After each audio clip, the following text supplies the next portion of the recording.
kasi nakaka-duplicate na ako. Pero bakit ko pa pinagtutuloy-tuloy itong negosyong to? So ito yung pinaka dahilan, mga mentors. Nung nag-birthday ako, alam ni Madam Linda yan kasi andun sila nung time na yon na sinicelebrate ko yung birthday ko sa labas. At the age of 40 years old, bigla lang sumakit yung gilid ko, yung tagiliran ko. Ang akala ko lang, masakit lang siya. Kinabukasan, pag-uwi ko sa, kinabukasan, nung papasok ako sa office, nangangati ako. Yung akala ko, na-allergy ako sa kinakain ko doon sa birthday. Hanggang dumami sa kamay, sa paa. Sobrang dami, sobrang kate. So, syempre, napapacheck up na ako sa doktor. So, after 15-14 days ata yon na makikita mo yung result mo kung mayroon kang allergy. So, after 14 days, wala naman akong allergy. Pero bakit ang sama ng pakiramdam ko, ang dami pa rin yung namumula sa katawan ko. So, hanggang nagpa-CT scan na ako, at ito na yung sinabi sa akin, nagkakaroon daw ako ng pleural effusion. Ito yung naging sakit ko sa Kuwait. At alam niyo ba, mga mentor, sinabihan na ako ng doktor na hindi ako pwedeng umuwi sa Pilipinas. Kasi ayaw ni Daddy na operahan ako dito sa Kuwait. Kasi ang daming namatay. So wala talaga siya, parang sabi niya kung uoperahan ka man, sa Pilipinas na. So dahil hindi ako makakauwi agad, wala din akong gamot, walang gamot na binibigay sa akin, kung hindi mga panadol-panadol lang, siniseryoso ko yung barley. Sa totoo lang, mga mentors, nung time na nag-start kami, hindi ako seryosong uminom ng barley. Kasi bakit? Mas gustuhin ko pa siyang ibenta. Mas gustuhin ko pa siyang ibigay sa ibang tao para makakatulong pa ako. Gustuhin ko siyang ibenta para magkakaroon ako ng extra income. Yun dati eh. Pero mali pala yun. Ikaw yung unang nakakakita ng business na to, ng product na to, pero hindi mo pala siya siniseryoso. Ayan, nabigyan ka tuloy ng sakit na ganyan. So yun, naisip ko, alam nyo, isang karton, isang araw ko lang yan, isang buwan. Bago ako umuwi ng Pilipinas, talagang pinagtsatsagaan ko yan. Yung barley. Alam nyo naman, ang barley, di ba, mahal. Yes, mahal. Pero dapat mahalin natin yung sarili natin. Kasi once na magkakasakit tayo, lahat apektado. Apektado ang anak, apektado lahat. Apektado yung trabaho mo, apektado pa yung mga naiwan mo sa Pilipinas. Pati yung mga anak ko, grabe, yung alam nila na nagkakaroon ako ng sakit. Sobrang sad. Pero alam niyo, hindi ko lang pinapakita. Na halos walang nakakaalam. Pero ewan ko ba itong si Madam Linda, bakit niya ako nahahalata? Halatang-halata niya ako na may sakit ako. At pinupuntahan pa talaga ako sa bahay. And Mentor Olive. Na pag pumupunta sila yan, sila Mentor Gloria, I think hindi nila alam yan eh. Kasi pag nandito yan sila sa bahay, pumupunta na ako agad sa kwarto. At hindi na ako nagpapakita kasi ayaw ko makikita nila na may sakit ako. Pero si Madam Linda, ewan ko ba, bakit niya nasasabi yon? Mens, parang iba yung mukha mo. So hindi naman pwede akong magsisinungaling. Ayun. So nasabi ko sa kanya, and sumunod din si Mentor Olive. Diniretso ako sa bahay, ay sa loob ng kwarto ko, at umiyak siya. Sabi ko, bakit ka pumasok? Kasi mga mentors, ayaw ko makikita ng mga downlines ko na ako nagkakasakit. Pero ito yung lesson learned sa akin, dapat inumin natin yung barley. Ikaw yung nagsishare ng hope, pero ikaw yung hindi umiinom ng sarili mong produkto. Mali. So doon ko na-realize, mga mentors, no, na kailangan pala talaga mahalin natin yung sarili natin.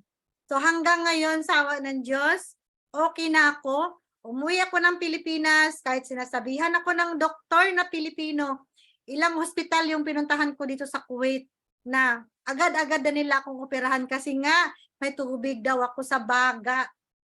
Kaya sabi ko nga, paano ko nakukuha yung tubig sa baga? Unang-una, ito pa yung sinasabi ko sa asawa ko, hindi naman ako naninigarilyo. Hindi ako umiinom. Ba't nagkakaroon ako ng ganun? Ayun. Hanggang unti-unti yung lumiliit yung katawan ko at ang pangit ng mukha ko. Sobra, alam niyo mga mentors, galing ko sa work, dumidiretso ako sa kwarto, umiiyak. Baka bukas hindi na ako magising. Sabi ko, Lord, wag mo muna akong kunin. Maliliit pa yung mga anak ko. 'Di ba? Ganun sabi ko talaga, yan talaga, araw-araw yan. Umiiyak ako. Pero kinabukasan, ang akala lang ng mga kasama ko sa trabaho ay okay ako. Pero ang dami nang nanaginip sa akin. Sinabihan na ako ni Ate Vicky, Day, umuwi ka na. Nanaginip ako kagabi, sinundo ka ni Kuya Jet. Nasa airport ng Kuwait lang si Kuya Jet, hindi na pumunta sa bahay niyo. Sabi ko, paano mo naman napasok sa panaginip mo yan, te? Sabi niya, iba na yung mukha mo. Para ka ng dahong, sabi nga ni Daddy, para daw akong dahon nalaya na unti-unting pumapayat talaga yung yung mukha ko at saka ang pangit na talaga tingnan. Sobrang pangit at saka lumalaki konti yung tiyan ko. Ayun. So, ito na, umuwi ako sa Pilipinas. Ito yung sa Kuwait na nasa taas. Yes mens, yung nalalanta. Yun yung sabi ni Daddy kasi pag natulog ako, nakaupo lang talaga ako. Actually, nakaupo lang ako natulog. Kasi pag humiga ako, hindi ako nakakatulog. Kasi ubo ako ng ubo at sumasakit yung dibdib ko. Tapos pagbangon ko naman, hinihingal ako. Kasi alam nyo, kung time na may may COVID, patay na siguro ako nun. Buti na lang wala pang COVID nun. Ayun. So, umuwi ako sa Pilipinas sa kagustuhan ko. Nagpa-check up ako ulit doon. After 1 month to mga mentors na nag-take ako ng barley. Ito na yung sabi ng doktor sa Pilipinas. Wala daw akong pleural effusion. Wala daw tubig na i-opera sa akin. So, in short, nawawala siya sa barley. Kaya, barley talaga yung nagpapagaling sa akin. Walang iba wala.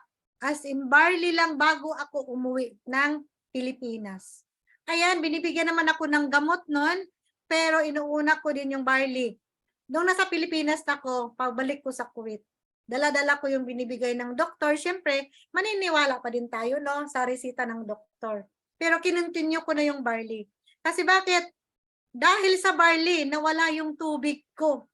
'Di ba? Kung hindi ako uminom 1 month na tinuloy-tuloy ko na tagdadalawang sachet sa isang araw o 3, dinaoperahan na sana ako. At hindi lang pala yun, meron pa akong purpose. Ito, si Emily.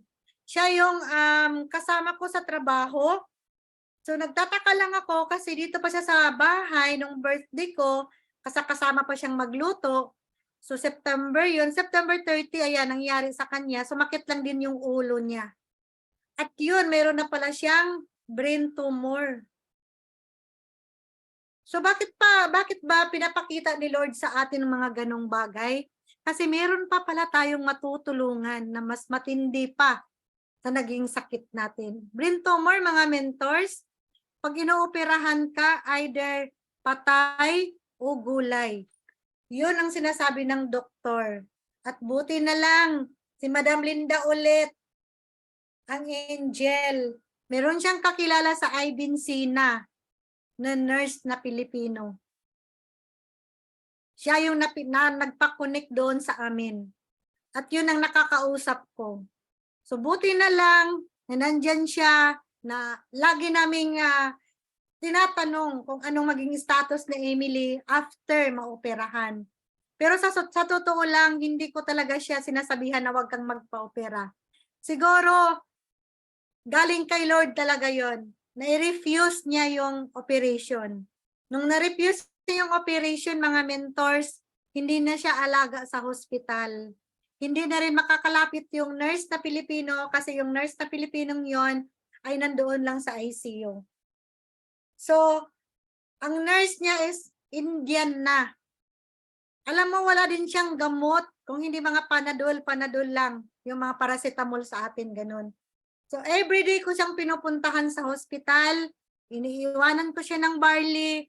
At nahingi rin ako ng tulong. Ayan, dito sa Kuwait. Ayan, isa na rin si Madam Linda. Nagbibigay din ng barley yan. Nakakatulong kay Emily. No? Na pinapainom namin yung barley sa kanya. After 1.5 month, nailabas namin si Emily na hindi na uoperahan.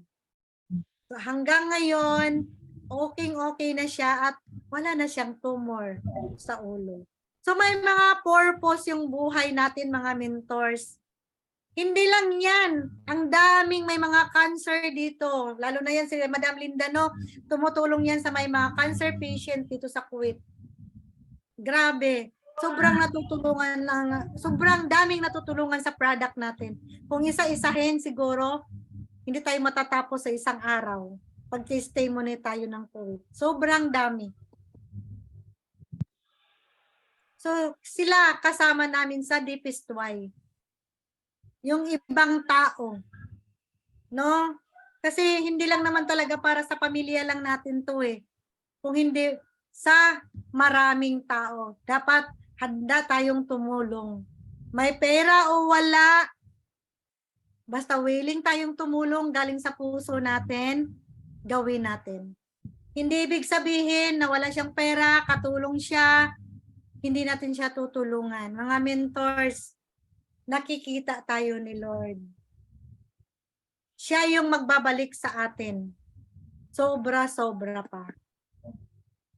Ayun. Sa mga mentors, natapos yung testimony ko doon, dito naman tayo sa rank up. No? Sino yung gusto